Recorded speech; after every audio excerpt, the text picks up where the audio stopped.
أهلا بيكم، أهلا بكل متابعي قناة مصطفى الزملكاوي.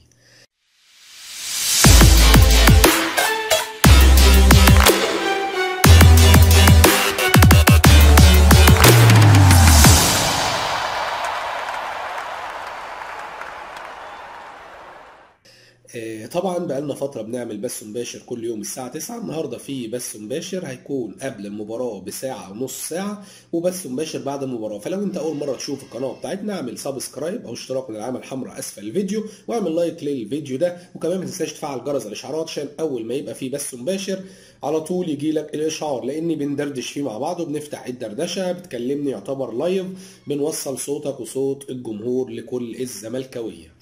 موعد مباراة الزمالك والمصري في الدوري المصري. طبعا عرفنا ان الاهلي يتصدر مؤقت لمدة 23 ساعة ونص كالعادة.